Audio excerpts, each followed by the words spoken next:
बाज और चूजों की कहानी। एक गांव में एक किसान रहता था। एक बार उसे कहीं से बाज का एक अंडा मिला।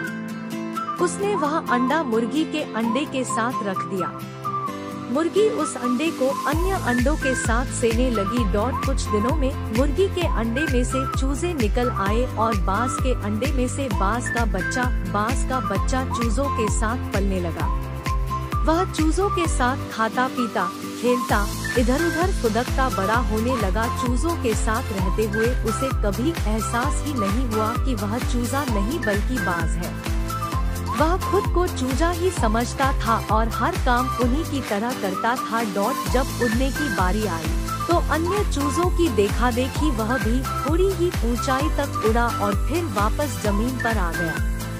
उसका भी ऊंचा उड़ने का मन करता, लेकिन जब वह सबको थोड़ी ही ऊंचाई तक उड़ता देखता तो वह भी उतनी ही ऊंचाई तक उड़ता।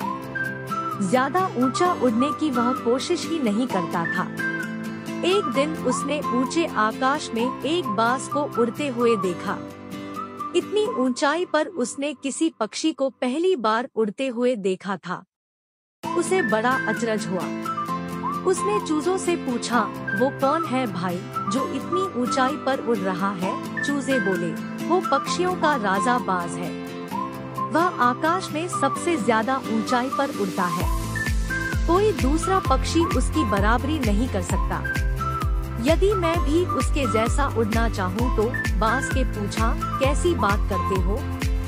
मत भूलो तुम एक चूजे हो, चाहे कितनी ही कोशिश कर लो बाज जितना नहीं उड़ पाओगे। इसलिए व्यर्थ में ऊंचा उड़ने के बारे में मत सोचो। जितना उड़ सकते हो उतने में ही खुश रहो। चूजे बोले। बाज ने यह बात मान ली और कभी ऊंचा उड़ने की कोशिश ही नहीं की। बाज होने बावजूद वह पूरी जिंदगी मुर्गी के समान जीता रहा। सीख, सोच और दृष्टिकोण का हमारे जीवन पर बहुत गहरा प्रभाव पड़ता है।